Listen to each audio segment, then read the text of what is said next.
working with all three of them and shit. They all came from different angles to be in the movie, but all three of them were people I deeply admired before I ever worked with them or met them. Just seeing their fucking work or hearing their work. George Carlin, I was a lifelong fan of because George Carlin was a gift from my father. When I was a kid, my father would give me comedy albums all the time. And he brought me finally one day George Carlin's Class Clown. He gave it to me, he said two things. Never let your mother hear you listening to this. And never tell her I gave it to you. So I would listen to it on the record player in my room that had the fucking headphones that plugged in with the long curly wire and shit like that. One day I was listening, my mom came in, she was talking, but I didn't hear her because I was doing something else facing the other way, listening to Carlin. She pulled out the cord just in time to hear, cocksucker motherfucker tits. And she was like, oh, George Carlin, where did you get this? I was like, Dad gave it to me. She's like, Don, he comes in, he goes, son of a bitch, I told you. And she's like, you can't give him stuff like this. I told you, he can only listen to good, clean comedians like Bill Cosby.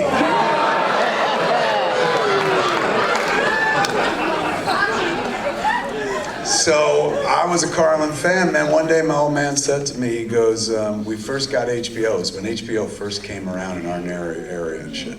Not most people were born into an HBO world, but believe it or not, there was a time HBO didn't exist. I remember. And when it came to our neck of the woods, it was fucking everything, man, including the fact that they would have George Carlin specials. But we didn't know they were called George Carlin specials because it was so fucking new, man. There was no term of art. So the way my father described it to me the first time, he came into my room and he goes, George Carlin is going to be on the HBO on Saturday night telling jokes for an hour. It was like a fucking primitive, like describing of sunrise or something. Like, funny man tell joke, long time, we laugh. I said, can we watch that? And he goes, yeah, we're going to watch it. And my mom goes, no, I don't know if he should watch that. And my dad goes, why? And my mom goes, well, George Carlin's awfully grown up, isn't he? And my dad goes, oh, Grace, calm down. George Carlin is Catholic. So we gather to watch Carlin at Carnegie. Me and my mom and my dad. My dad is sitting on the couch. He's got a TV tray in front of him, eating a TV dinner and shit. My mom is sitting in the Barca Lounger. She got a TV tray. She eating a TV dinner and shit. I'm laying on the floor on my belly, eating my TV dinner, looking at the TV and shit. If you've never seen Carlin at Carnegie, it's a brilliant special where George actually went to perform at Carnegie Hall, something that inspired me. Years later, I would do the same thing in 2019 because George did it and shit. So George is playing Carnegie Hall in the same city he grew up in. Does most of his classic bits in it, most of his classic routines. But he opens, and I'm paraphrasing, he opens this one of his, my favorite bits of his. Have you ever noticed that people who are against abortion are people you wouldn't want to fuck in the first place?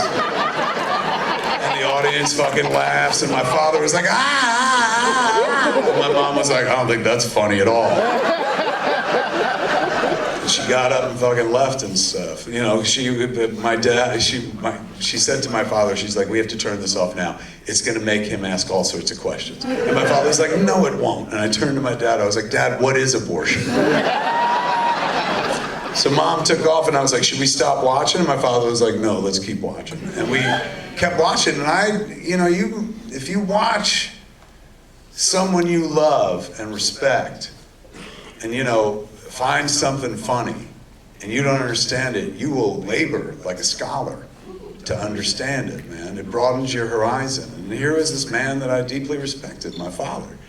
And I knew him as one person, my dad. In the 70s and 80s kids, we didn't have like great relationships with our parents where they were like our friends and shit. They were our parents. They were on pedestals and you feared them and stuff. You never really got to know them per se.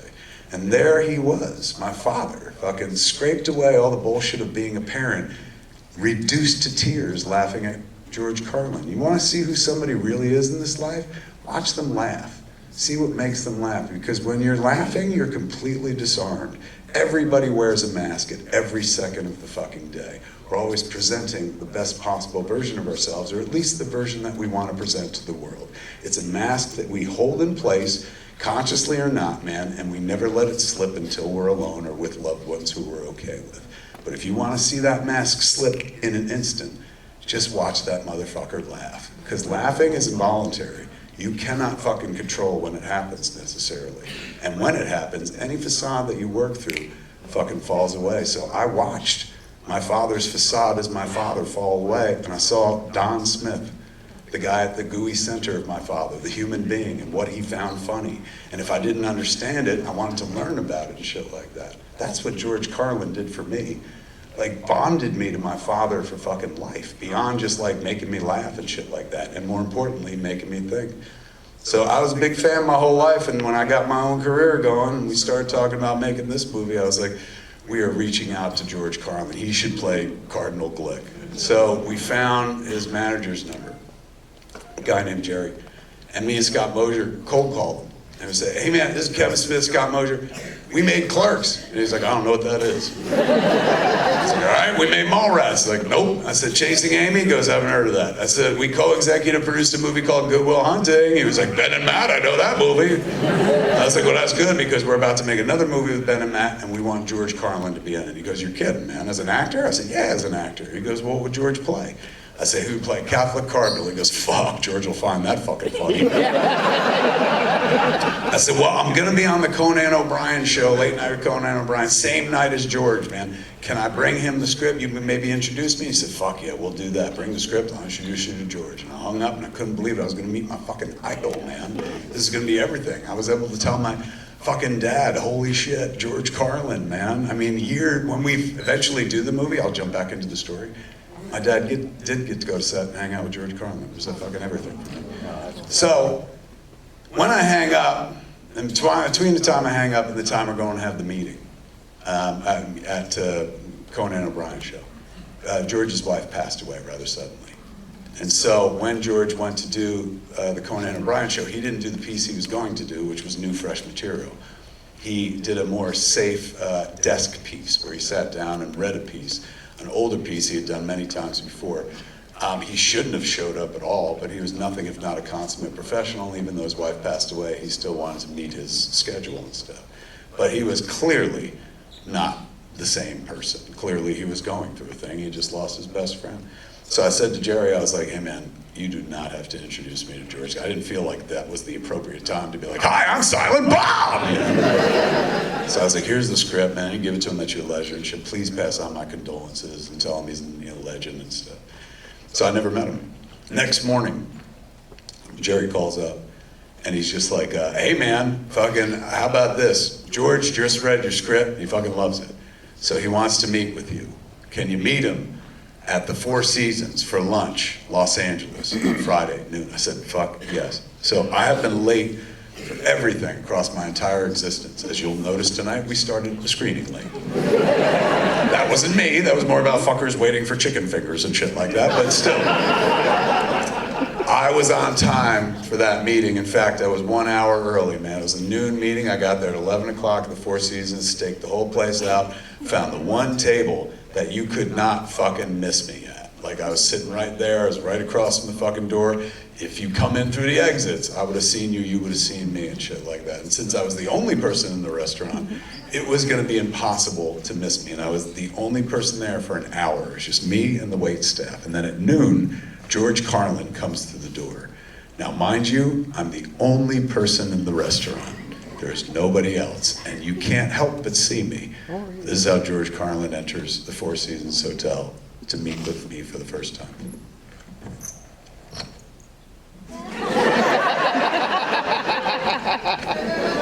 So he comes over to the table and goes, George Carlin. I was like, oh my God, I know who you are. I'm such a huge fucking fan. He goes, I could tell because I read your script. I was like, did you like it? And he goes, kind of feel responsible for it. I was like, well, that's an understatement. Yeah, I'm a big fan. He goes, big fan. Kevin, there are places where I think I deserve co-screenwriting credit. It's like, well, that's why we want you in the movie. That's why you'd be the perfect Cardinal Glick. And he's like, well, I'd love to be in your movie. He's like, we got a problem. That's why I came here today. I'd like to talk to you about it. I said, all right, what's up? He's going, as you know, my wife just passed away. I was like, I know, I'm really sorry about that. He goes, me too. She was a cool lady. I'm going to miss her. And he goes, but I'm telling you right now, I'm not ready to take off my wedding ring. Can't quite do it, man. I'm not ready to commit too soon. Now, I know if I'm playing a Catholic Cardinal, I can't be wearing a wedding ring. None of those fuckers get married. So we got a problem. But I think I got a solution if you're okay with it. if I can wear a Band-Aid around my wedding band in the movie, then I can keep it on me while we're making the movie, and I can still play a Catholic cardinal. It'll just look like he's clumsy, maybe cut himself. Perhaps that's not what you envisioned for the role, and maybe you'd think it'd be distracting. But if you could see your way clear to let me wear a Band-Aid around my wedding band, I think I could be your Cardinal Blick. What do you think? I was like, I think I wish you were my fucking father! I said, that is the most beautiful shit I ever heard in my life. You can wear as many Band-Aids as you want, man. He said, great, I'm in. And he came to fucking work. And, you know, you just saw what he did and shit. That dude, the thing that most people don't realize about George, one of the funniest human beings on the planet, one of the greatest comedians that ever lived. If there's a Mount Rushmore for comedians, his face is fucking on it. He had no interest in it. It wasn't what he wanted to do. Comedy, he backed into. What he wanted to do, what he really dreamed about being, was Danny Kaye. Danny Kaye was an old actor from the fucking 40s, 50s, 60s. He played Hans Christian Andersen. He was a song and dance man. A funny looking dude who played leading men, usually comedic parts and stuff. So he used to go to the movies with his brother and his mom and watch Danny Kaye, and he saw how much his mom loved Danny Kaye, so he's like, that's what I want to do. So he dreamed of being an actor, and it didn't work out. He went into the military, and then he wound up in radio, and radio was where he developed hippie-dippy weatherman, met his friend Alan. They had a fucking comedy act for a long time and shit. Then they broke up, he went solo and stuff, and the rest is history. He's a comedic genius, but he didn't do the thing he wanted to do. That's why he liked me, because I'd be like, you want to be in a movie? It's a Kevin Smith movie, but still. And he was like, fucking absolutely, because he treated it so seriously. He was a consummate professional. The dude was a method actor. Like, he just didn't come and recite lines. He inhabited the role. Case in point, we're making Jay and Silent Bob Strike Back, in which his role simply is hitchhiker who blows trucker. Doesn't really require any soul searching, or who is this character, you know? Don't require Matty Damon fucking spending years losing weight and fucking getting into the headspace of a character. It's just come and pretend you're gonna blow a trucker and you get to go home. But that's not George's style. George shows up on set, he goes, Kevin, I have the question for you as the author of this piece. I said, recognize. He goes, it talks in here about the unwritten book of the road. I said, yeah. He goes, okay. Does my character believe in this shit, or am I just fucking with these two assholes? And I was like, well, George, you've already given the script more thought than I ever did when I was writing. I said, but if I had to pick a side of the fence, I guess I always felt like, you know, the guy was serious. He goes, that's what I thought, that's what I thought. That's the intention I'm going to play. And I was like, I think it's adorable that you're playing any intention here. You could have just phoned this one in. And he goes, Kevin, do you know anything about the subtle art of performance? And I said, I guess not. I bet you're going to tell me. And he goes, I am. I'm an actor. And you know what my job is? My job is to tell the lie that tells the truth. But in order to do that, I have to be fed honesty. I have to know what's going on. I have to know all aspects of the character so I can embody it and become real, so the audience will hold up a window, suspend a window of disbelief while I tell them a fake story. So I don't come at you with these questions to be one of these irritating actors. I just simply need to know, how deeply do you want me to throat this guy's dick? I said, about here? He goes, that's what I thought. That's the intention I'm going to play. And he went off and fucking did it, man. It's one of my favorite moments in not just any movie I made, but cinema history. Him going, excuse me. Oh. So when we got done with the scene, he was done, and he had to leave and shit. He gave his kind to give us about 6 hours that day, but George was always on stage 250 nights of the year somewhere and shit. So him being on the set, we had to work with him and then let him go because he was going to be on the stage at Caesar's Palace that night or something in Vegas. So, you know, we said, there's a rap on George Carlin. Everyone was like, ah.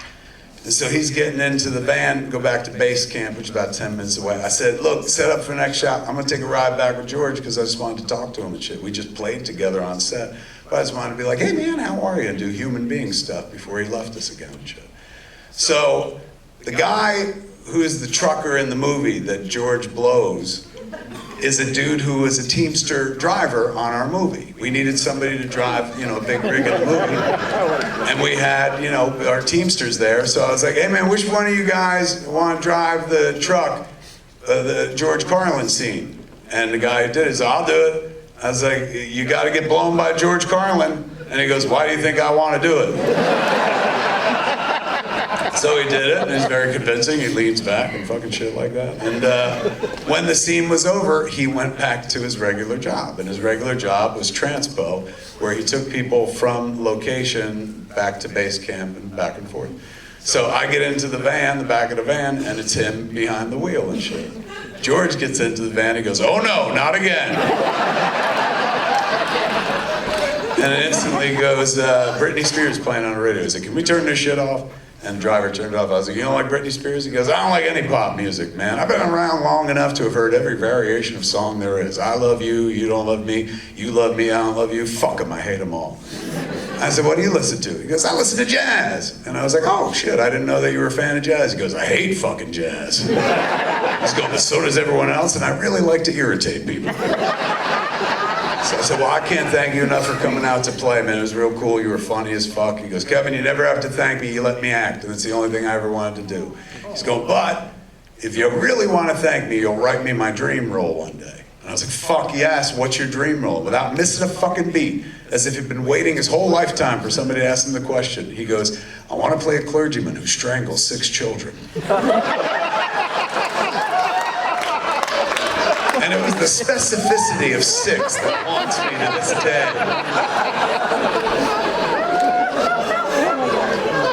I was like, I'll give it a shot. I never wrote that movie. But I did write a fucking part for him in the next movie we did. It was Jersey Girl, and he got the big part, man. He got to play Ben Affleck's dad. Larger role than he'd ever had before, and he got to show off all his dramatic range and shit like that. So I wrote the script, FedEx to him with a cover letter. It said, "Dear George, this is Jersey Girl. I wrote the part of Bart Trinky for you to play. You're going to be playing Affleck's dad. Let me know what you think. Love, Kevin." And so I sent it to him. A day later, 2 days later, got the fucking call. Picked it up. "Kevin, George Carlin." I was like, "Hey man, did you get the script?" He goes, "I did." I was like, "Did you read the script?" He goes, "I did." I was like, "What'd you think?" He goes, "Well, there's a little girl in it, but I don't strangle her." "I'm sure you know what you're doing. Let's do this." Even on Jersey Girl, he was just so hardcore professional about things. He was always a question asker. Like we were rehearsing. It was me, George, and Affleck. And we start rehearsals like just the 3 of us, and it was kind of like, do you ever see the Talking Heads Stop Making Sense, how the band comes in slowly, piece by piece? That's what we do. So it started with Ben, and then we had George, and then we had Jennifer, and then we had Liv, and so the cast comes together throughout the course of the day. So it's me and Ben and George, like 9 in the morning, and everybody's like still waking up. Affleck's fucking pouring coffee and shit, and probably Dunkin' Donuts coffee. And George Carlin is spreading out his script and matting it down so it'll stay open. And he goes, "Kevin, I have a question for you as the author of this piece." And I was like, "Recognize." And he goes, "Okay, I'm always giving Greenie shit, man." Like the character Greenie, played by Stephen Root.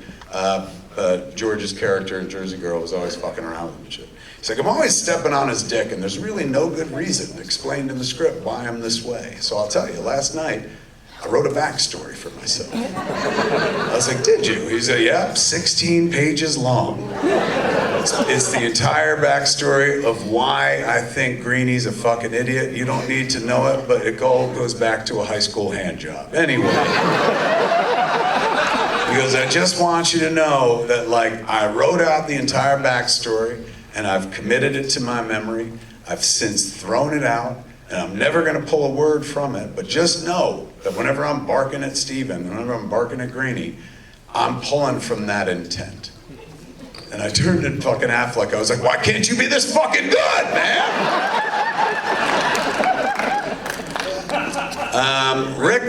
Rickman, we reached out for George Carlin. We didn't reach out for Alan Rickman. And Alan Rickman reached out. He didn't reach out for us, but, well, John Gordon, who was my exec at Miramax at the time, later on he would be the producer of Red State that I made, and then he would go on to produce all of David O. Russell's Oscar-winning movies and shit. John calls me one day from Miramax. He goes, "You'll never believe who just came in." I said, "Who?" He goes, "Fucking Alan Rickman." I go, "Hans fucking Gruber came in? Is the building still standing? Fuck, man." I said, "What'd you have him in there for?" He goes, "We're trying to get him to be in this Merchant Ivory movie, man." But all he wanted to talk about was who made Chasing Amy. I was like, "I made Chasing Amy." I was going, fucking loves the movie, dude. We should send him a Dogma script. I was like, he could be the Metatron. He could be the excellent fucking voice of God. Let's send him a script. Fastest yes I ever got from an actor I never knew before. You know, I get fast yeses from Jason Hughes, believe me. But Alan, like, we sent him the script, FedExed it to him. He got it the next morning. By the time he received it, he read it 2 hours later. He said he was in. Not only was he in, but he was helpful as well, or at least tried to be. He was like, do you have a God? I was like, no, we're godless. And he was like, why? And I was like, well, I wrote the part for Holly Hunter. That's why there's the piano joke in the movie. But then we presented it to Holly Hunter, and Holly Hunter was like, I just played an avenging angel in the Danny Boyle movie, A Life Less Ordinary. So she's like, I don't want to play another supernatural character back to back. So I was like, so it ain't gonna be her, so we're kind of up for grabs. And Alan Rickman's like, oh, why don't you kids be careful going home? Alan Rickman's like, I got a friend, my friend would love to do it. I said, well, who's your friend? He goes, Emma Thompson. And I was like, do you have any more friends? Bring all your famous friends. Like, fuck yeah, Emma Thompson is God. Yeah, she wanted to ask her, man. He asked her, and she was like, yeah, I'll do it. She wanted to hang out with Alan. She thought Alan was a hoot and shit. So Emma Thompson was our God for like a good month or something like that. I'd be out there doing interviews. People like, you know, what are you doing next? Dogma. Who's in it? Blah, blah, blah, blah, blah. Emma Thompson. Yeah, go figure. And then one day I get a letter, beautiful letter, from Emma Thompson on this elephant stationery. Cute little animated elephant, said Emma in block letters and shit, adorable. Handwritten as fuck. And she said, Dear Kevin, I was looking forward to playing with you and Alan on Dogma, but here's me telling you that I'm gonna bow out of the movie. It has nothing to do with you. I've just decided that now's the time. I'm gonna stay in England. I'm gonna try to have a baby this year. So I wish you guys the best of luck. It's a great script. It's gonna be funny, and Alan's great to work with. Have fun. Emma Thompson and shit. So, you know, I was like, I get that. Like, fucking no harm, no foul whatsoever. But I was doing an interview shortly thereafter, and somebody was like, hey man, Emma Thompson's in your movie? I was like, she was, but Emma Thompson dropped out, man, because she's gonna stay in England and try to have a baby, I guess. Then I got another letter from Emma Thompson. Going, please stop fucking telling people I'm gonna have a baby, you know? She had 30 paparazzi outside her house and people trying to fucking interview her and shit. And she seemed pissed off and shit. I said to Alan, I was like, I think your friend's mad. He's like, she'll get over it. So we had no God, and that's where Alanis comes in. Now Alanis I had met years, I guess a year prior. It was after we shot Chasing Amy. Yeah, because I had dailies with me. My agent called me up and he was like, hey man, you know Alanis Morisette? He didn't call her Alanis Morisette. He goes, you know that girl who sings about going down on people in theaters? He goes, she wants to meet you. I was like, well then I'm happy to meet her, yeah, fuck. I'm a big fan of Jagged Little Pill, so I knew exactly who she was. I was like, fucking Alanis Morissette? She knows who I am? He's like, oh my God, dude. Her manager says like she's a huge fan. So I went to meet her for lunch in Santa Monica, this place called Montana's. And she told me, she's like, they just gotten off the Jagged Little Pill tour. She's like, the whole time we're on tour, Clerks was our go-to-sleep movie, man. We fucking love that movie. We watched it so many times. We put it in. That's the movie we go to sleep to. I was like, well, that wasn't the original intent. But I understand that language. I got my own versions of go-to-sleep movies and shit. So I was honored. I was like, oh, that's fucking cool, man. I was like, well, fucking, I just got done making the third movie, Chasing Amy and shit. And I had a bag full of VHS dailies, everything we shot on the movie and stuff, because I had just gotten to California and I had the bag with me.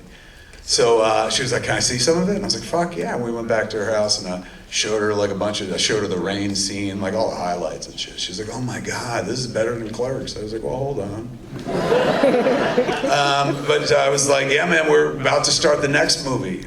You want to be in it? And she's like, what? And I was like, yeah, man, we ain't got a lead. You want to play the lead? You'd be amazing, man. You're great in that fucking music video and shit. You can act, fucking come play, be in Dogma. You can play Bethany.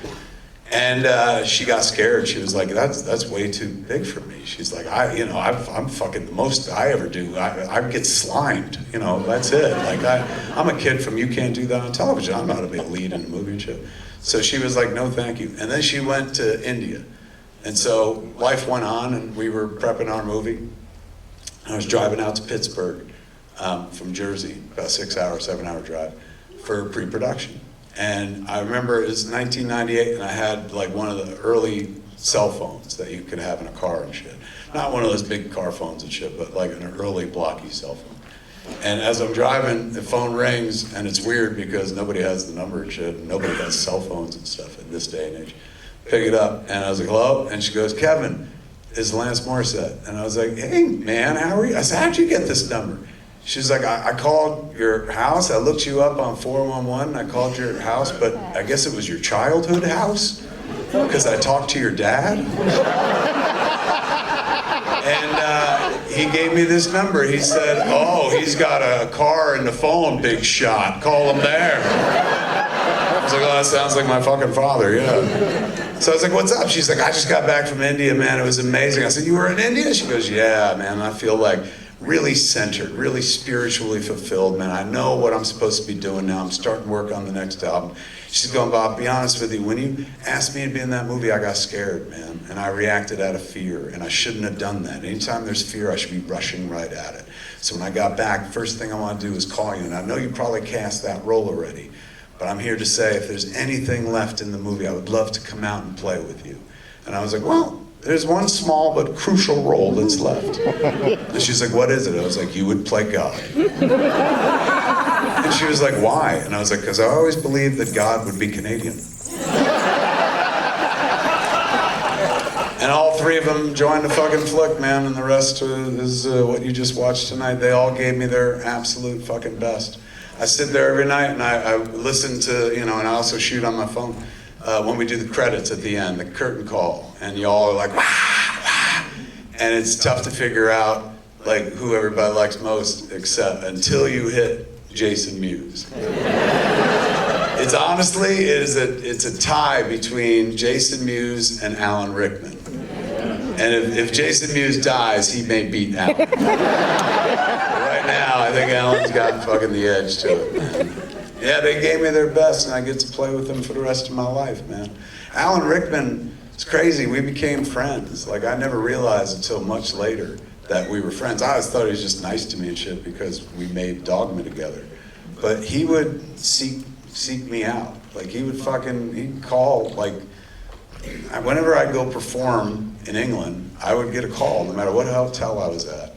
And I'd be like, Kevin, it's Alan Rickman. I know you're in my country. I'm taking you out to lunch. And he would take us out to lunch and shit. And then fucking periodically he'd be in America and I'd get a call. He goes, Kevin, it's Alan Rickman. I'm in your country. You're taking me out to lunch. And it would never occur to me to like reach out to him because I was like, I don't want to bother him. He's only the world's greatest actor and shit. But he saw us as friends. He loved our little world. He fucking loved Muse. One of my favorite memories of making this fucking movie, and one of my favorite memories of making any movie ever, and I've told the story to death. If you've heard it, I apologize, but we're shooting outside, third act, the church sequence and whatnot. And, I set up a shot, and then I'm heading over to Snack Canyon, the table with all the free food on it and shit, to grab some snacks and M&Ms. As I walk past the front of the church, like on the church steps, I see Jason Mewes and Alan Rickman deeply engaged in conversation. And I remember thinking, what the fuck could these two possibly have to say to one another? So later on, I caught Alan by himself, and I was like, hey man, come here.